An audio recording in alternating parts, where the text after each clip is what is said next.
excuse me. Hello. Are you gonna bump into me again? You're just moving around too much.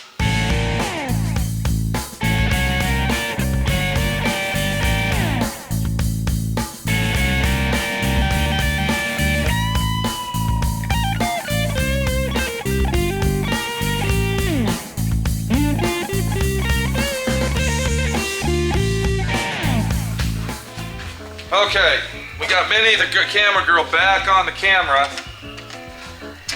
So we got our yoke. Make sure that it lines up with the drive shaft for the fitting of the transmission, and you understand what I'm saying. Definitely don't want it to bind. I have taken the jack out of the car. Now I have put it on jack stands. I made sure that the rear end is level. I don't want one side higher, one lower, so I've taken my little level over there and I measured each side precisely. And I also, what I did before I jacked it down, because the shocks were sticking up out of the frame, remember that, Minnie? Yeah. I went ahead and took my level and leveled to make sure that the shocks.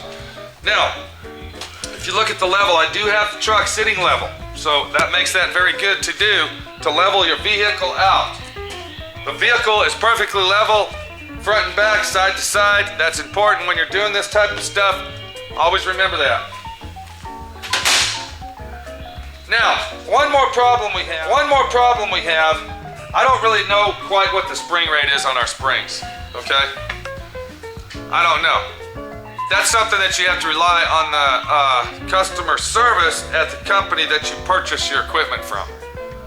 Now, if that spring is too light, okay, we will have to send those springs back and get stiffer springs. But right now, we're gonna go with what they suggest because they are professionals at that.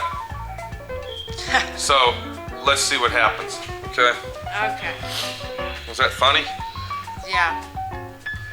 So the next thing I gotta do is take my cross member, which I'm using, I've already said, I'm gonna use the 3" by 1. 3 by 1, and I see that that is gonna fit in there perfect. Now, I'm also looking at the possibility of putting in, instead of, where's my marker, please, thank you.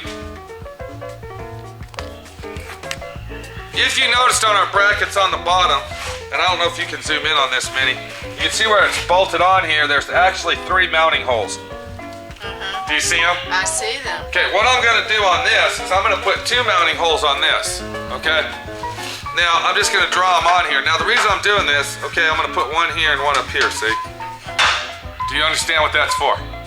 No. Okay, that's for fine-tuning, adjusting your rear axle. Because this is actually how you're gonna, this is one way that you're gonna get your ride height and make sure that your vehicle is sitting properly level, okay? So it's gonna be a combination of adjusting our springs, okay, for the stiffness of your ride, Yeah. and the combination of where to mount your shocks. So for me, go ahead and cut out 2 mounting holes on the top and you got 3 on the bottom. That gives you almost 5 inches variation of up and down. So then, when you get your truck on, let's say you use 20s in the back, 18s in the front, and you want your truck to sit level, right? Yeah. You can go ahead and adjust your shocks so your truck ain't sitting like this, your truck will be sitting like this. Does that make sense to everybody? That makes sense. Sort of. Okay, so what I'll do is I will get this in here where I want it, okay? And I will mark off where I need to put my holes. I almost had that one right, look at that. Okay, what I'll do is I'll get my shocks level first, and then I'll mark those holes. Now, if you notice, this is basically all an eyeball job. You can do this at home. You can actually do this at home. Am I right, Minnie? Yeah. This is an at-home job. You don't need a professional, okay, that's gonna stick it in your ass like that, okay, and squeeze you for every freaking nickel you got just to do this, okay? This is common, easy, simple thinking here. This is not the type of job that you need somebody to guide you through. I'm doing that. It's not rocket science? No, you got me to guide you through it. See, that's what I'm here for, I guess. I'm the guide guy. Guy. Okay, let me level the shocks out. See what we gotta do. I took my level. Now what I'm gonna do is I'm gonna precisely level the shock this way, see? And if you notice, there you go, right there. See, that's level. Okay, and I'm gonna go ahead. There we go. I'll let that turn. So we've already leveled it this way. This is actually going to be a better support system for our rear axle on this type of truck.